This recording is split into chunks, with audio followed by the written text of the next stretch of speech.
9월에 우리가 새 마음으로 또 새 열정으로 새 학기를 시작할 수 있게 되기 바랍니다.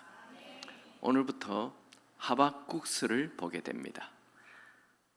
저희 교회는 말씀을 이렇게 강해 설교를 주로 합니다. 이제 또 하박국이 시작이 되는데, 제가 중등부 전도사를 할 때입니다. 아이들에게 자, 하박국서를 펴라 그랬더니 제일 앞에 있는 애가 옆에 있는 애를 콕 치면서 그런 국도 있나? 네, 그런 국도 있습니다. 이 하박국은 우리에게 굉장히 중요한 주제를 다룹니다. 예수 믿는 사람들은 다 믿음을 가지죠. 그런데 그 믿음이 뭘까요? 소선지서 12개는 다 강력한 주제를 하나씩 들고 있어요. 호세아서 같은 경우에는 하나님의 사랑을 얘기하죠. 말라기는 우리가 지난번에 봤죠. 이 구약 성경을 전체를 한번 정리하는 게 말라기, 그러면서 오실 예수를 얘기하는 책이죠.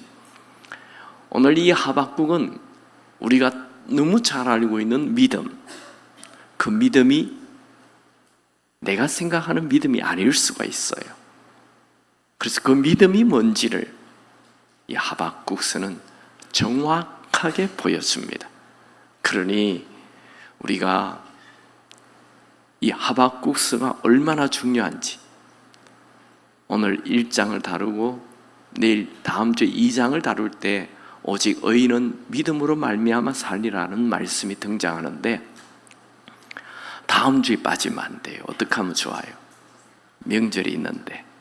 제가 지금 고민을 많이 하고 있어요. 너무 중요한 구절이, 말씀이 다음 주에 나오는데 알아서 하십시오. 오늘 이제 말씀 봅시다. 우리 인생에는 우리가 이해할 수 없는 일들이 많이 일어나요. 그런데 예수를 잘 믿는 사람에게도 이런 일이 일어난다는 거예요. 의인들이 잘 돼야 되잖아요. 근데 악인들이 더 잘 돼요. 또 의인들이 억울하게 고통을 당해요. 예수 잘 믿는데 질병이 생겨요. 예수 잘 믿는데 큰 어려움이 나타나요. 큰 문제가 나타나요. 사고도 있어요. 이 세상은 악한 사람들이 더 지배를 하고 있어요. 믿는 자들이 고통을 당하고 있는 것, 이럴 때 우리의 믿음이 흔들흔들 한다 이거예요. 여러분은 어떻습니까? 여기에 대한 불만, 의심, 질문, 이게 하박국서에 처음부터 등장합니다.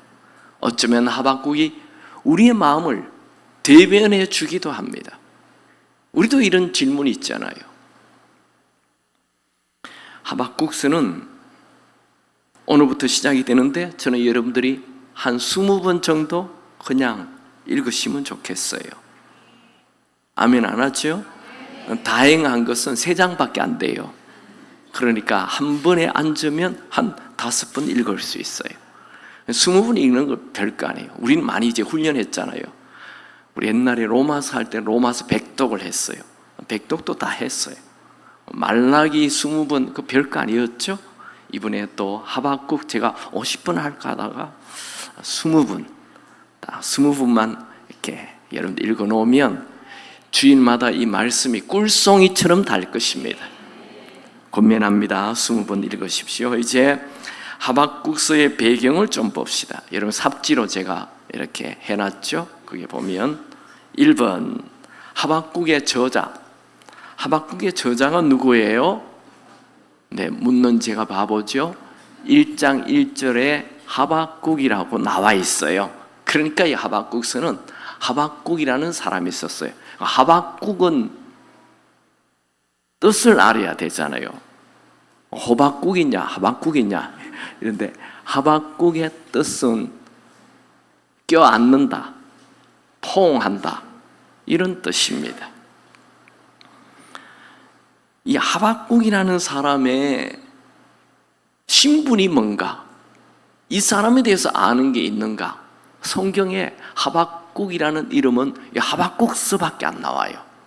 그러니 이 사람에 대해 알기가 어려워요. 아버지가 누군지, 엄마가 누군지, 집안이 어떻는지 아무것도 알 수 없어요. 그런데 본문을 자세히 보면 하박국이 성전에서 노래하는 지휘자임을 암시하고 있어요. 3장에 그게 나와요. 그래서 그가 성전에서 노래하는 사람이니까, 또 3장 1절에 보면 시기 온옷에 맞추어 노래와 기도를 하고 있는 게 나오고, 3장 19절에 지휘하는 사람이라 나오니 이 사람은 분명 성전에 살고 있는 레위인으로 우리가 추정할 수 있습니다. 자, 하박국의 기록 연대는 언제쯤 기록했는가?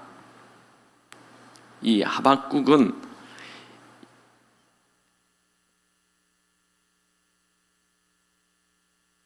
제가 아이패드 한번 보여주실래요? 하박국이 언제 기록이 되었는가? 잠깐 한번 봅시다. 자, 여기가 이스라엘이잖아요. 잘 안 나오네. 다시 한번 그려봅시다.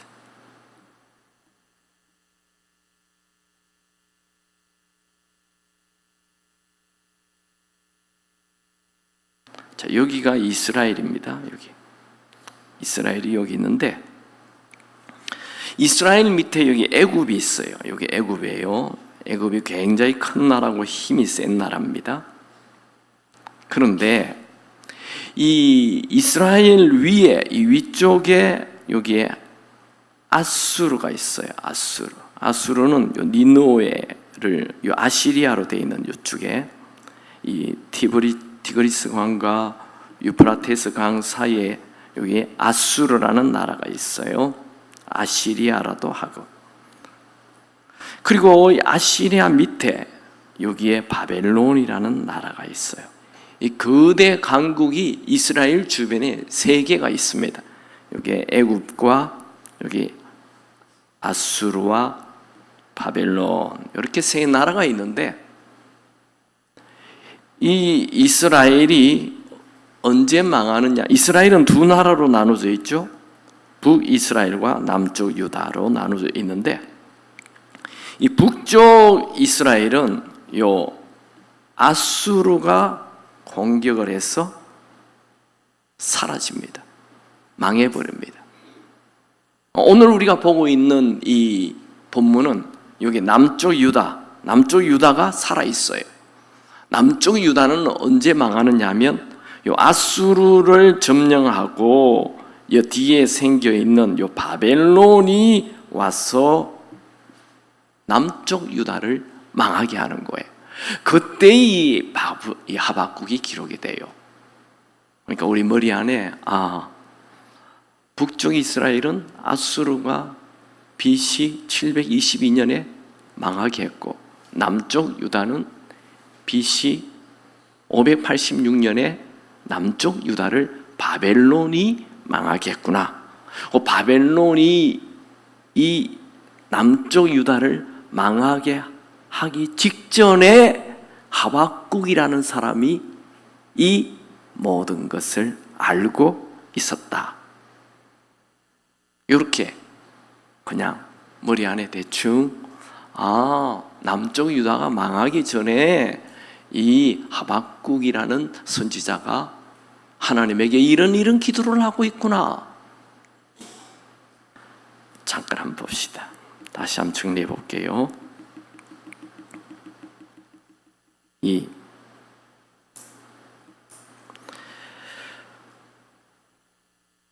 요 이스라엘이 이제 북쪽 이스라엘과 남쪽 유다, 요 남쪽 유다가 지금 살아 있죠.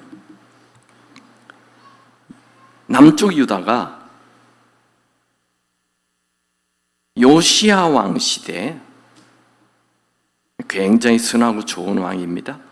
요시야 왕 시대에 요 애굽의 사람들이 이쪽 아수르로 전쟁을 치러 올라갈 때 이걸 올라가지 못하도록 막아요. 이게 갈그미스라는 전투입니다. 이 전투에서 요시야 왕이 죽습니다. 그걸 이 하박국이 다 보는 거예요. 그리고 요시야 왕이 죽은 이후에 그 다음 왕이 세워지는데 여호야김이라는 왕이 세워져요. 이 왕은 애굽 왕이 왕을 세워주는 거예요. 그러니까 이 사람은 그저 애굽 사람 눈에 자꾸 보이려고 이스라엘을 어마어마하게 폭정을 하는 거예요. 엄청난 세금을 걸어들이고, 원래 이 요시야 왕이 죽었을 때 이스라엘 사람들이 왕을 세운 이 둘째 아들이 있었어요. 그런데 이 둘째 아들을 죽이고 애굽 왕이 첫째 아들을 여호야김이라는 왕을 세워요. 그런데 이 애는 이스라엘 사람들이 볼 때는 상당히 난폭하고 성격이 비인격적이고 부도덕한 사람이어서 왕을 세우지 않았어요. 그런데 이 애굽에서 왕으로 세워주죠. 그러니까 이 왕은 그저 애굽에게만 잘하는 거예요. 나라가 엉망이 되는 겁니다. 그걸 하박국이 다 봅니다. 그래서 주 왕은 여호야김 왕 때의 일을 이 하박국이 나라가 엉망이니까 너무너무 도덕하고 부정한 일이 많고 부패하고 엉망해. 그때 이 하박국스를 쓰게 되는 것입니다. 그러니까 이 하박국스는 지금으로부터 약 2600년 전에 일어난 이스라엘의 남쪽 유다의 마지막 시대를 그려주는 책이다. 그렇게 알면 될 것 같습니다. 하박국과 함께 활동했던 선지자는 예레미야와 나훔과 스바냐가 있습니다. 이 하박국서의 구조를 한번 봅시다. 하박국서의 구조는 이 1장 1절에서 11절까지는 하박국의 첫 번째 질문과 하나님의 대답이에요. 그 다음에 두 번째는 1장 12절에서 2장 5절까지 하박국의 두 번째 질문과 하나님의 대답. 그리고 2장 6절에서 2장 20절까지 다섯 가지 재앙이 나오고, 3장 1절에서 마지막 절까지는 하박국의 노래. 좀 쉽게 얘기하면 1장은 질문, 불평을 하는 것이고, 2장은 믿음을 가지게 되는 것이고, 3장은 찬양을 하게 되는 것입니다.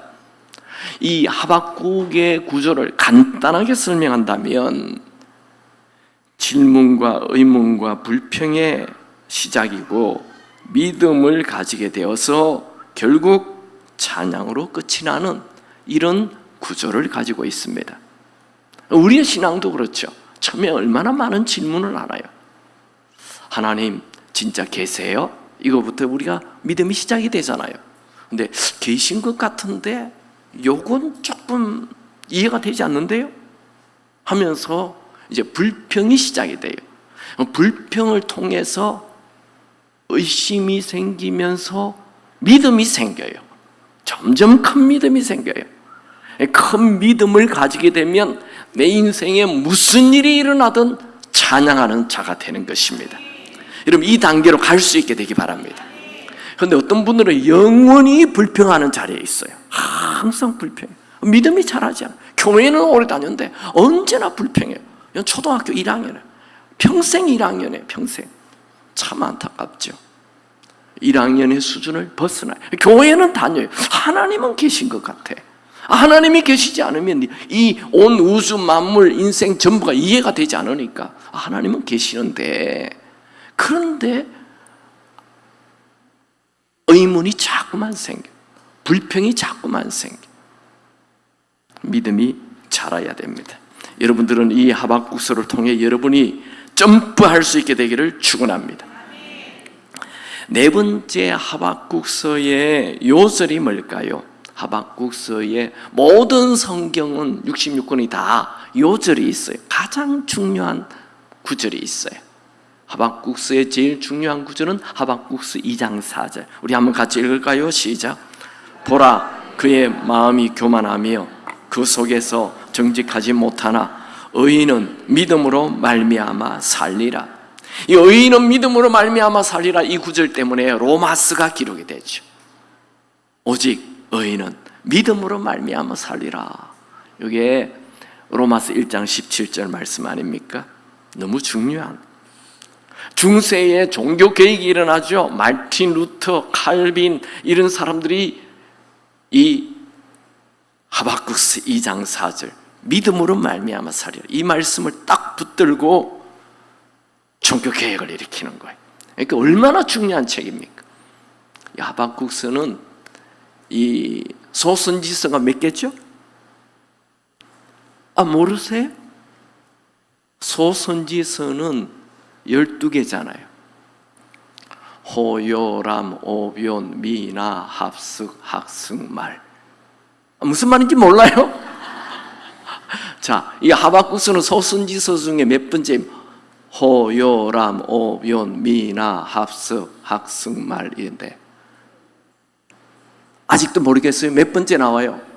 8번째. 우리 교회 다니시면 이 정도의 수준은 알아야 됩니다. 가끔 부흥사들이 와서 하박국이 어디 있느냐 하면 창세기 앞에서 막 찾고 이러면 곤란하죠. 네, 소선지서 중에 8번째 책이다. 이 정도 우리 신앙의 상식으로 그냥 알고 있으면 좋을 것 같습니다. 그럼 이제 하박국서를 좀 봅시다. 하박국서 1장 오늘 1절에서 11절까지 봅니다. 그건 전체에서 볼 때 첫 번째 불평의 질문이고 첫 번째 하나님의 대답입니다. 자, 1장 1절 다 같이 읽습니다. 시작.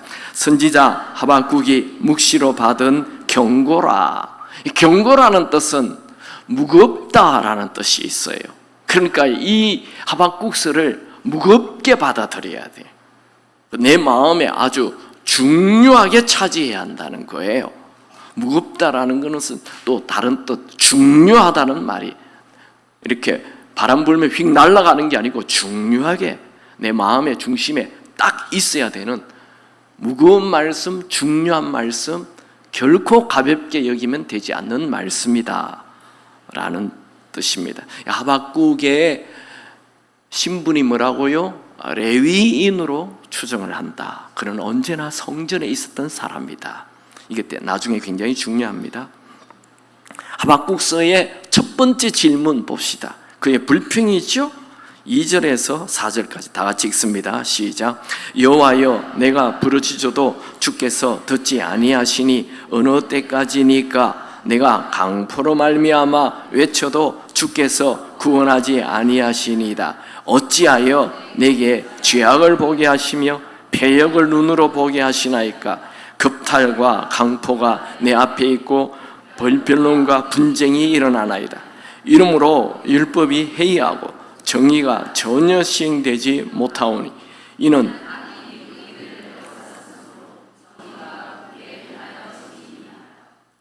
이게 하박국의 첫 번째 불평, 첫 번째 불만, 첫 번째 의문입니다. 하박국서에는 2번의 질문이 나온댔죠. 이게 오늘 말씀은 첫 번째 질문과 하나님의 답을 보게 됩니다. 그는 하나님, 내가 부르짖어도 왜 듣지 않습니까? 언제까지입니까?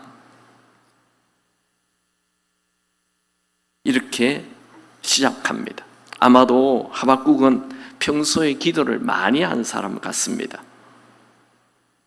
하박국이 절박하게 기도하는 이유는 3절에 보면 그의 눈앞에 보이는 현실이 죄악과 폐역, 겁탈과 강포, 변론과 분쟁, 이 두 단어가 같이 붙어 있어요. 그 두 단어의 뜻이 약간 비슷하다는 거죠.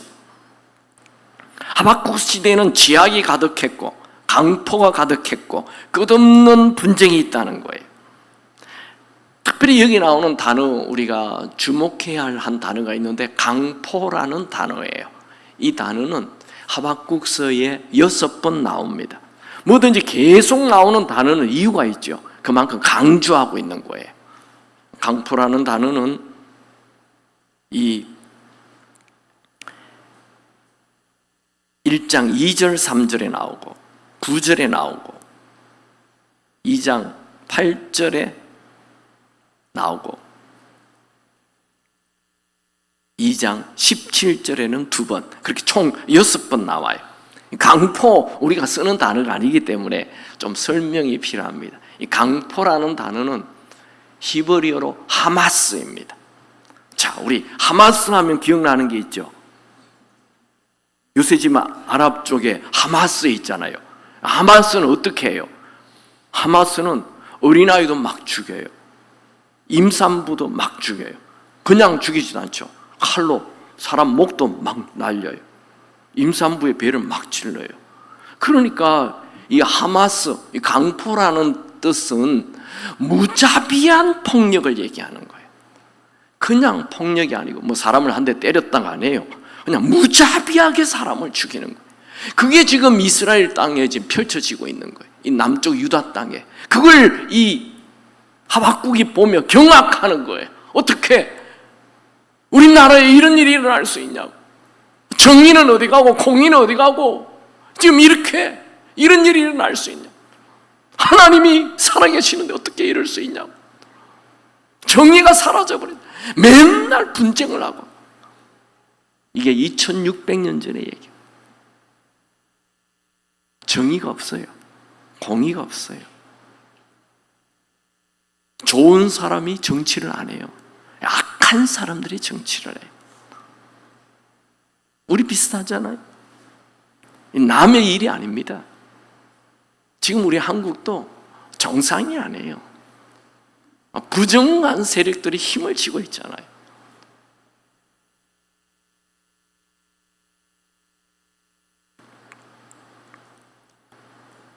하박국 시대의 유다 왕국은 요시야 왕, 그렇게 좋은 요시야 왕이 39세에 죽습니다.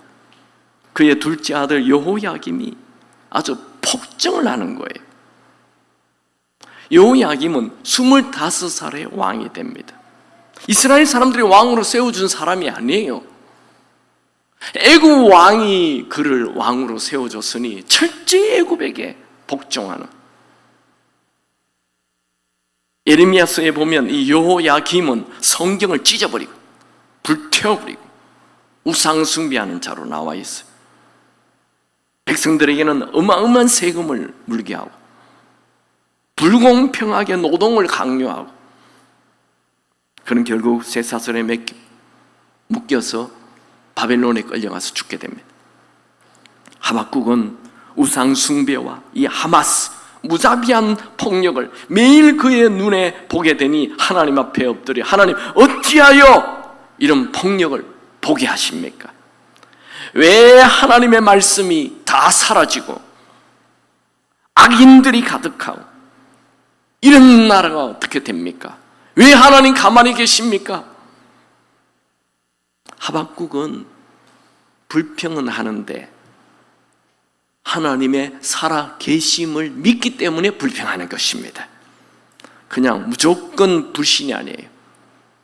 그는 하나님의 살아 계심을 믿어요. 하나님에게 불평하고 있는 거예요. 아무리 기도해도 대답이 없어요. 그런데 하나님이 대답하십니다. 그게 5절에서 11절까지 하나님이 이제 대답을 쭉 하시는 거예요. 먼저 한번 5절 읽어볼까요? 같이 읽습니다.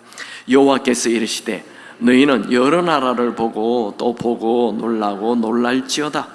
너희의 생전에 내가 한 가지 일을 행할 것이라. 누가 너희에게 말할지라도 너희가 믿지 아니하리라.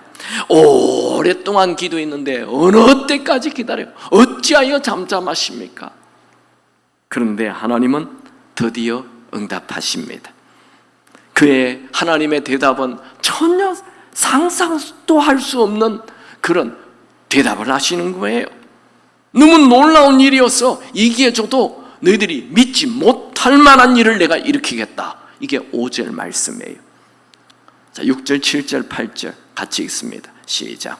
보라, 내가 사납고 성급한 백성 곧 땅이 넓은 곳으로 다니며 자기의 소유가 아닌 거처들을 점령하여 갈대아 사람을 일으켰나니 그들은 두렵고 무서우며 당당함과 위엄이 자기들에게서 나오며 그들의 군마는 표범보다 빠르고 저녁 이리보다 사나우며 그들이 마병은 먼 곳에서부터 빨리 달려오는 마병이라 마치 먹이를 움키려 하는 독수리의 나름 같으니라. 하나님께서 지금 이 유대 땅에 있는 그 불의와 폭력과 우상 숭배를 갈대아 사람을 일으켜서 상식, 여기도 우리가 신앙의 상식 하나 가져야 합니다.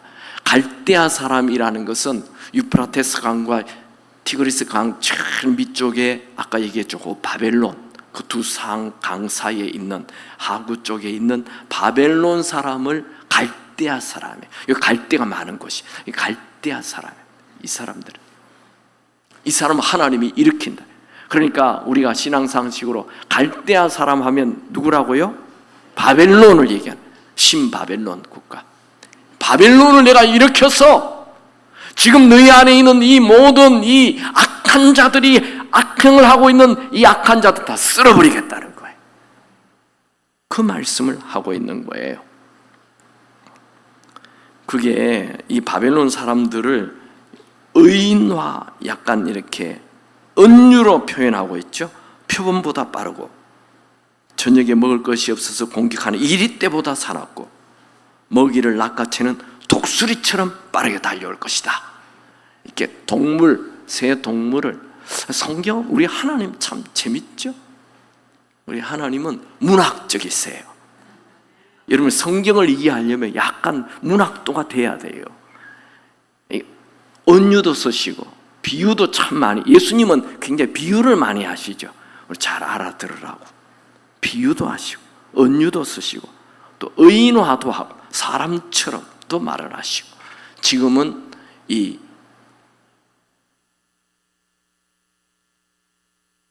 바벨론이라는 군대를 이렇게 그림을 그려주는 거예요. 표범처럼, 이리떼처럼, 독수리처럼. 그 다음 봅시다. 9절 한번 같이 읽어볼까요? 다 같이 읽습니다. 그들은 다 강포를 행하려 오는데 앞을 향하여 나아가며 사람을 사로잡아 모으기를 모래와 같이 말 것이 10절 왕들을 멸시하며 방백을 조소하며 모든 견고한 섬들 비웃고. 여기 보면 9절에 강포를 행하러 오는데 이 강포 하마스입니다. 그러니까 이들도 굉장히 무자비한 폭력으로 지금 너희들이 눈에 있는 이 무자비한 폭력을 얘들이 와서 더 큰 폭력으로 다스리겠다는 거예요. 무섭죠? 그리고 유대 백성들은 모래알처럼 많이 모아가지고 끌고 간다는 거예요. 그리고 이 바벨론 군대는 유대 땅에 오기까지 그 주변에 있는 수많은 성들, 수많은 왕들을 멸시하고 비웃고 그냥 다 점령해 볼 것이다. 그렇게 말하고 있습니다. 11절 봅시다. 시작. 그들은 자기들의 힘을 자기들의 신으로 삼는 자들이라. 이에 바람같이 급히 몰아치게 행하여 범죄하리라. 이 바벨론 군대는 자기들의 힘을 자기의 신으로 삼는 자다. 여러분, 이게 우상이잖아요. 하나님보다 더 사랑하는 우상. 자기들의 힘이 우상이 되는 거예요. 제가 십계명하면서 얘기했죠. 하나님 외에 더 사랑하는, 더 의지하는 우상은, 그 우상은 결국 나를 속이고 나를 죽이게 한다. 돈을 의지하는 사람은 돈 때문에 망해요. 권력을 의지하는 사람은 권력 때문에 망해요. 자식을 의지하는 사람은 자식 때문에 고통을 당해요. 이 자기들의 힘을 우상으로 섬기는, 신으로 섬기는 이 바벨론은 결국 70년이 지나지 않아 페르시아 제국의 완전히 역사에서 사라지게 됩니다. 그럼 지금 내가 의지하고 있는 것, 이것 하나님이 아니라면 그건 다 버려야 하는 것입니다. 이 신흥국가 바벨론이 대단한 힘을 가지게 되지만 완전히 또 패망합니다. 저는 오늘 이 하박국의 첫 번째 불평과 하나님의 대답을 통해 몇 가지 메시지를 나누고자 합니다. 첫 번째 메시지는 하나님께 겸손히 엎드려 계속 기도하십시오. 하박국은 지금 자기 눈앞에 펼쳐진 고난 앞에 하나님 앞에 엎드려 기도합니다. 부르짖어도 응답이 없다고, 그러면서도 계속 기도하였습니다. 왜냐하면 하나님의 분명히 살아계심을 믿었기 때문입니다. 하박국은 따지듯이 기도합니다. 부르짖어도 듣지 않습니까? 어느 때까지입니까? 어찌하여 죄악을 내 눈에 보게 하십니까? 여러분, 우리도 이 인생을 살면서 많은 의문, 질문이 생길 때가 많습니다. 이해되지 않는 고난 있습니다. 그때 낙심하거나 절망하지 말고 하나님께 계속 엎드려 겸손히 기도하시기 바랍니다. 다윗도 하나님 앞에 엎드려 기도하였죠.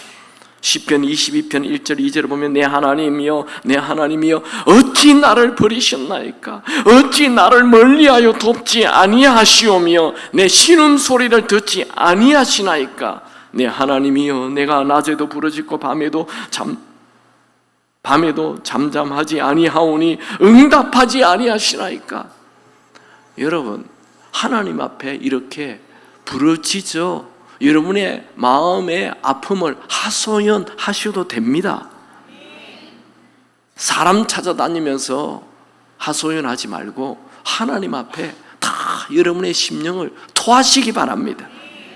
예레미야 선지자도 단식의 기도를 하지요. 예레미야애가 5장 20절에 보면 주께서 어찌하여 우리를 영원히 잊으시오며 우리를 이같이 오래 버리시나이까? 예수님도 그런 기도를 했어요. 아버지여 어찌하여 주께서 나를 버리셨나이까? 엘리 엘리 라마 사박다니의 뜻이 그렇. 하나님 어찌하여 나를 버리시나이까? 그게 예수님의 기도입니다. 그러니까 우리도 그런 기도 해도 됩니다. 하나님 앞에 여러분의 아픔을 다 토하시기 바랍니다. 그러면 하나님이 분명히 들으시고 응답하실 것입니다. 중요한 것은 낙심하거나 중간에 기도를 포기하지 않는 것입니다. 톨스토이는 이런 말을 했습니다. 기도가 죽는 습관이 되어버림을 항상 두려워하라. 기도하는 습관이 죽으면 안 돼요. 여러분, 우리에게는 이해하지 못할 일이 일어나고 아직도 그 이해하지 못한 일이 있기도 합니다.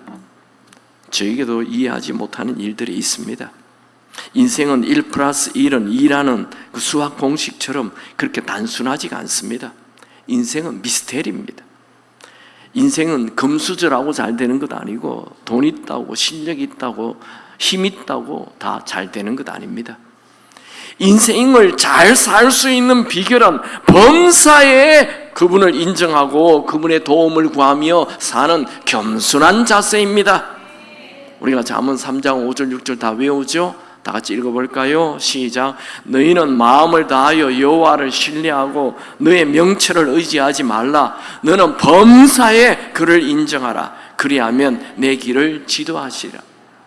그러니까 잘 되지 않을 때도 그분을 찾고 그분을 인정하고 잘 될 때도 겸손히 엎드려 그분을 찾고 그분을 인정하고 그분에게 기도하는 삶을 살면 우리의 인생이 형통하게 된다는 거예요. 그래서 지난 2주 전에 설교한 거 기억납니까? 항상 기도하고 낙심하지 말라. 누가 얘기했죠? 예수님이. 누가복음 18장 1절. 항상 기도하고 낙심하지 말라. 저는 이 설교를 하면서 이렇게 하나님이 설교를 몰고 가시네. 제가 이번 집회하기 전에 2주 전에 항상 기도하고 낙심하지 말라 설교했죠. 지난주의 설교가 하나님의 능력을 제한하지 말고 계속 기도하라 했죠. 그리고 이번 부흥회를 했는데 목사님이 전부 기도에 대한 얘기를 했죠. 기억나십니까? 사람은 죽어도 기도는 죽지 않는다. 참석하신 분이군요. 사람은 죽어도 기도는 죽지 않는다. 근데 지금 또 우리 뭐 하고 있습니까? 하박국 하고 있잖아요. 그게도 계속 기도하라는 거예요. 하나님이 우리에게 지금 기도를 요구하고 계십니다. 분명한 것은 계속 기도하면 반드시 응답하신다는 거예요. 반드시 대답하신다는 거예요. 반드시 음성을 주신다는 거예요. 한나가 계속 눈물로 기도하자 하나님은 엘리 제사장의 입을 통해서 너 아들 낳을 거라 얘기를 듣잖아요. 하나님이 직접 음성을 주시지 않으면 하나님의 종을 통해서도 말씀을 주시고 주일날 설교를 통해서도 말씀을 주시고 하나님은 우리가 계속 기도하면 어떻게든 대답하십니다. 저는 우리 교회가 리모델링 결정할 때 우리 교회에 상가에 있다가 일로 옮긴 지 얼마 안 됐잖아요. 그리고 또 리모델링을 할 때 큰 돈이 옮길 때보다 더 큰 돈이 들어갔어요. 그런데 리모델링을 하기로 결정했잖아요. 어떻게 불가능한 일이에요? 사실은 말이 안 되는 얘기잖아요. 우리 장로님과 저와 다 같이 기도를 했는데 제 마음에 확신을 주시더라고요. 그래서 하게 된 거예요. 이번 집회에 두 목사님 부부가 왔어요. 와서 목사님 어떻게 된 일이에요? 어떻게 교회가 완전 딴 교회 됐네요? 하면서 그렇게 얘기하시더라. 이게 어떻게 된 일이냐고. 아니 옮길 때 돈 없다고 막 그러셨는데 옮길 때보다 더 큰 돈 들여서 했다고 얘기했더니 그게 어떻게 된 일이에요? 상세한 것은 나중에 그분이 우리 마음에 확신을 주신다니까요. 여러분이 어떤 중요한 일을 놓고 그냥 막 하지 마시고 그분에게 기도하십시오. 그분의 음성을 들으십시오. 지금 당장 안 들리는 것 같은데 계속 기도하면 확신을 주십니다.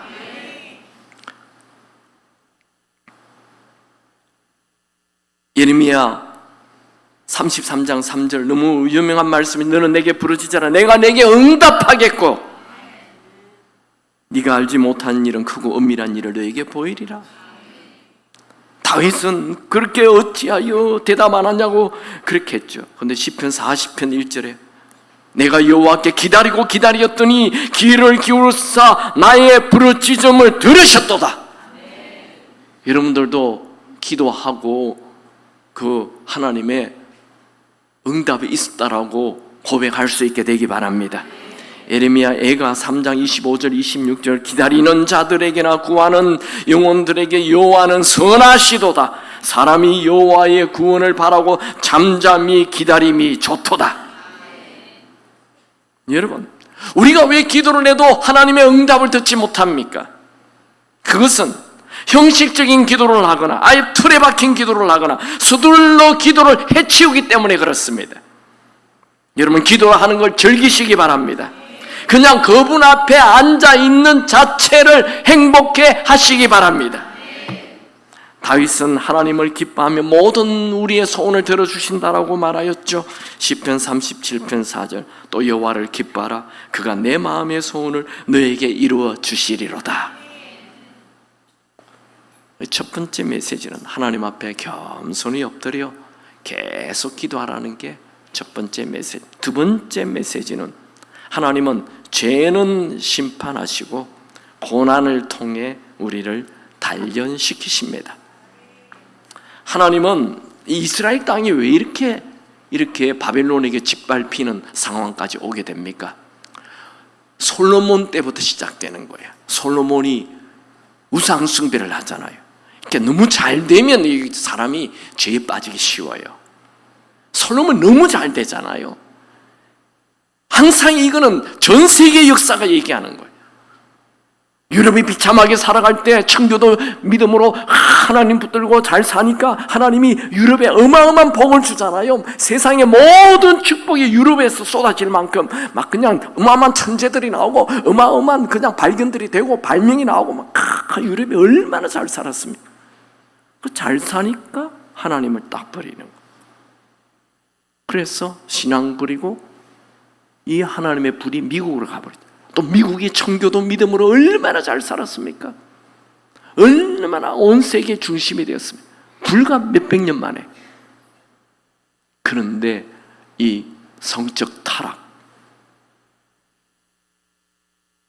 성의 혁명, 그리고 네오마르크시즘의 영향으로 완전히 인본주의가 들어와가지고, 제가 설교했죠. 네오마르크시즘은 성의 자유와 인본주의라고 해요.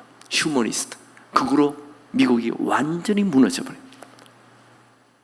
하나님이 폐허가 된 우리 한국, 복음이 들어와서 우리 한국이 살아났죠. 얼마나 놀라운 나라.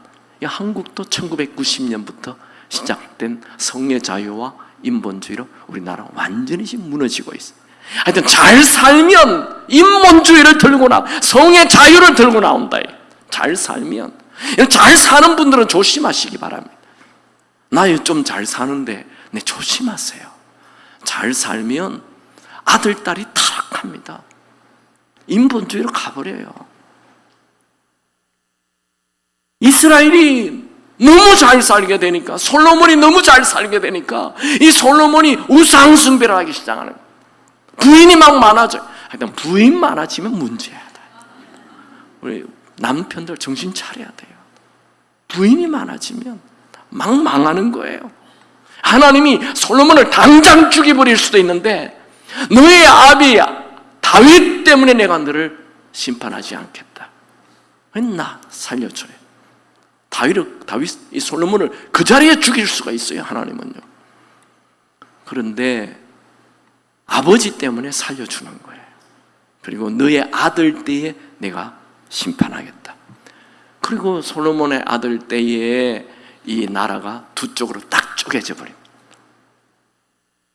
북이스라엘과 남쪽 유다. 북이스라엘은 처음부터 우상 숭배해서 하나님이 아수르를 보내서 완전히 역사에 사라져버립니다. 북이스라엘 12지파 중에 10개 지파는 지금 역사에서 없어져 버렸어요. 남쪽 유다 하나 남아있어요. 남쪽 유다 하나 남아있는 것도 지금 바벨론을 일으켜서 짓밟는다는 거예요. 완전히 초토화시킨다는 거예요. 뭘 얘기합니까? 하나님은 죄는 심판한다는 얘기를 하고 있는 것입니다.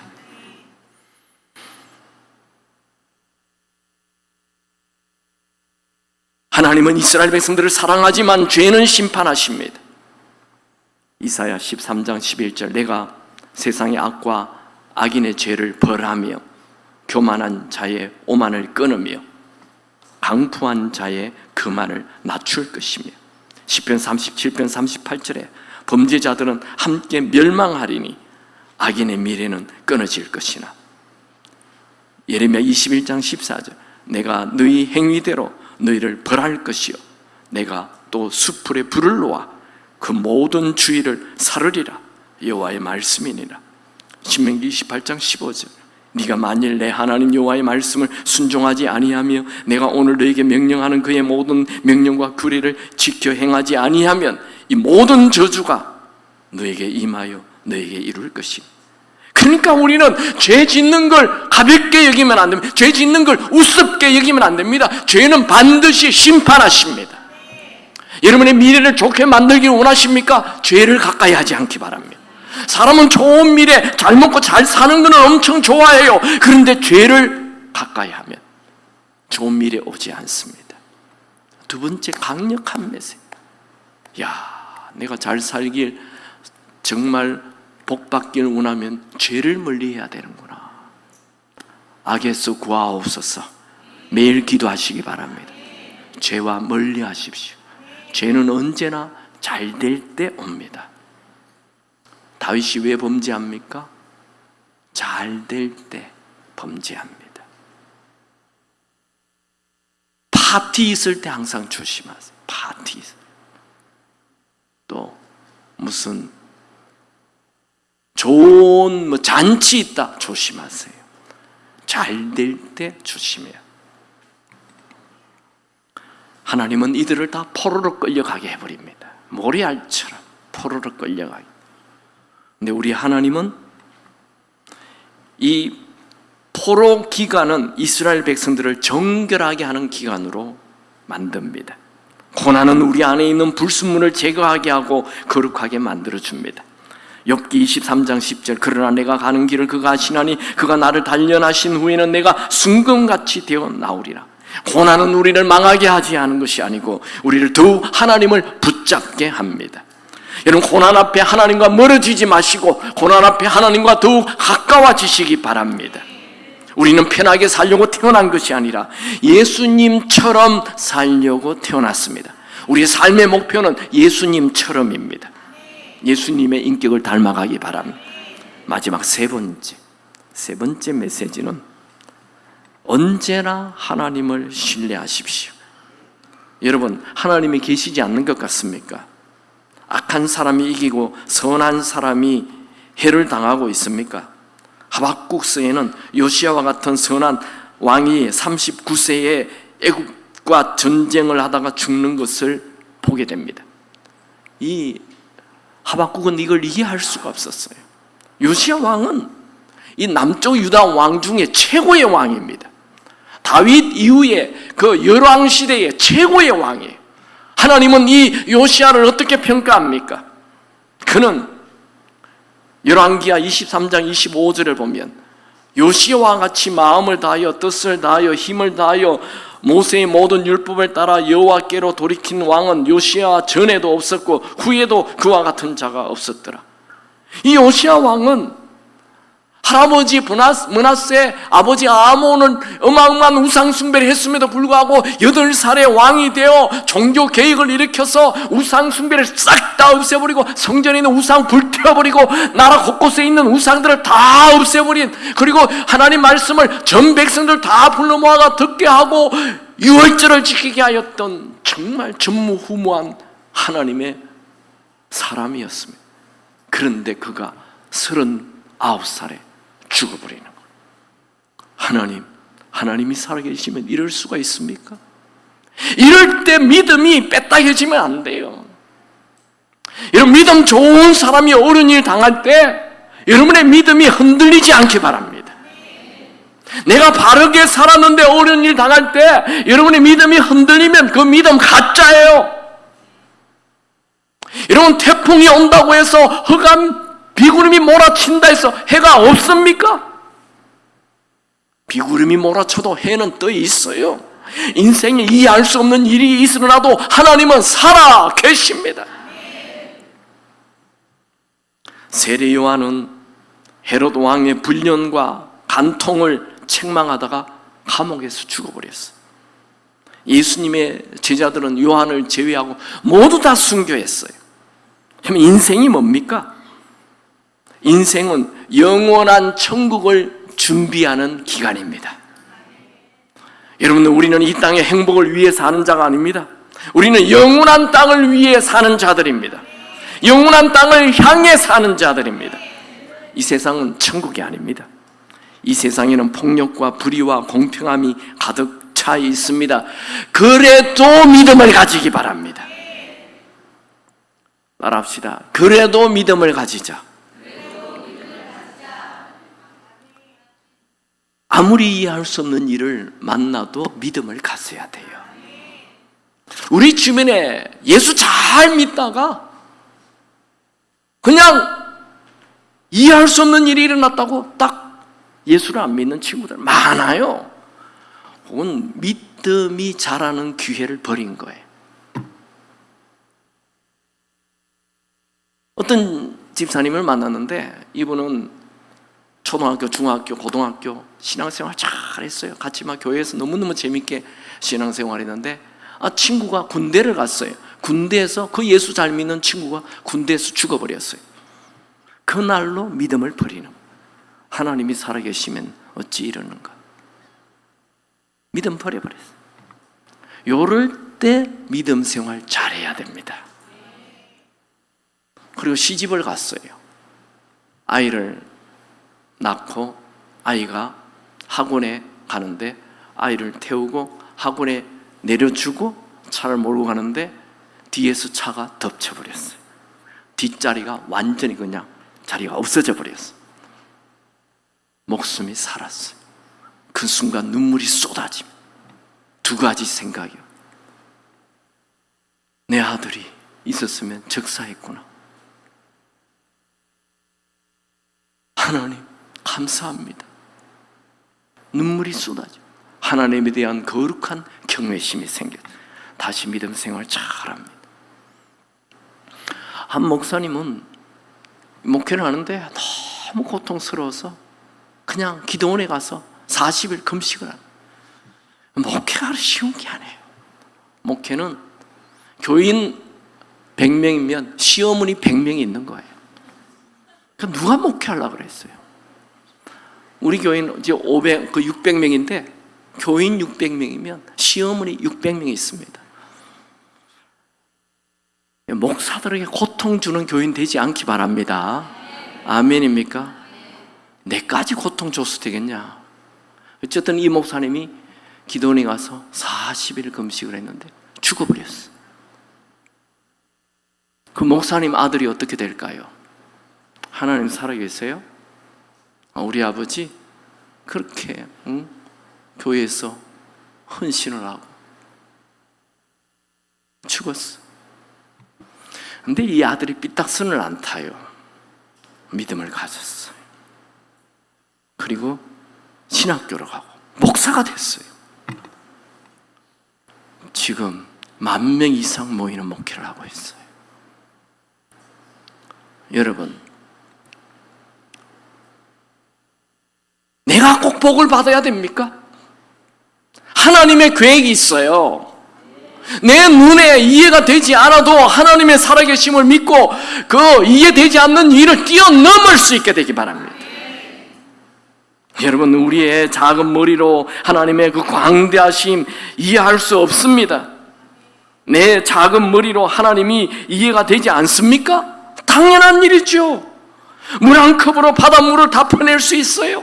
내가 타고 가고 있는 이 나룻배가 바닷물을 다 담을 수 있습니까? 우리의 작은 머리로 광대하신 하나님을 절대로 이해할 수 없습니다. 분명한 것은 내가 모르는 더 좋은 일을 하나님이 계획하고 계신다는 거예요. 여러분의 작은 머리 안에, 내 이 안에 하나님을 가두지 마십시오. 내가 이해하지 못하는 일을 만나도 여전히 하나님의 살아계심을 믿고 그분을 끝까지 신뢰하십시오. 그것이 믿음입니다. 하박국의 뜻이 뭐라고 그랬죠? 껴안는다, 포옹한다 했죠.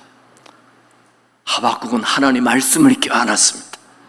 하나님 말씀을 확 붙잡았습니다. 지금 내 상황이 아무리 이해가 되지 않아도 여러분들도 이해할 수 없는 상황에 하나님 말씀을 꽉 포옹하시기 바랍니다. 말씀을 확 껴안기 바랍니다. 흔들리지 말고 하나님이 죽은 것 같은 상황에서도 하나님을 신뢰하는 것이 믿음입니다. 믿음이 뭐예요? 혼란 속에서도 좌절하지 않는 것, 의심이 밀려올 때도 확신을 갖는 것, 눈에 보이지 않아도 하나님에 대한 분명한 확신을 가지는 것, 그게 믿음입니다. 불공평한 세상을 이길 수 있는 것은 흔들리지 않는 믿음입니다. 문제 너머에 계시는 하나님을 바라보는 것, 그게 믿음입니다. 손해보아도 하나님 말씀대로 사는 것, 그게 믿음입니다. 여러분, 지금 모든 것이 점점 좋아지는 것이 아니라 점점 더 캄캄해지고 있습니까? 이 깊은 밤에 하나님은 무엇을 하고 계십니까? 깊은 밤에 하나님은 아무것도 하시지 않는 것이 아니라 아침을 만들고 계십니다. 여러분, 하나님을 끝까지 신뢰하십시오. 우리가 믿는 하나님은 좋으신 분이십니다. 우리가 믿는 하나님은 우리를 끝까지 사랑하시는 분이십니다. 우리가 믿는 하나님은 우리를 위해 아예 자기의 아들을 대신 죽여주시는 분이십니다. 인생은 그분의 손을 붙잡고 살아가는 소풍입니다. 말씀을 정리합시다. 아이패드 한번 보여주십시오. 여러분, 오늘 메시지 하나님께 겸손히 엎드려 이해할 수 없는 일이 나타났을 때 절망하지 말고 계속 기도할 수 있게 되기 바랍니다. 하나님은 반드시 대답을 하십니다. 두 번째, 죄는 심판하신다는 것. 죄는 빨리 회개하고 죄를 버려야 합니다. 죄는 우리의 미래를 어둡게 만듭니다. 죄는 고난을 불러옵니다. 죄는 심판을 불러옵니다. 좋은 미래가 열리기를 원하십니까? 죄를 짓지 않기 바랍니다. 세 번째, 언제나 하나님을 신뢰하십시오. 여러분, 하나님이 계시지 않는 것 같습니까? 여러분, 우리 이해 너머에 계시는 하나님을 끝까지 신뢰하시기를 바랍니다. 우리가 믿는 하나님은 좋으신 하나님이십니다.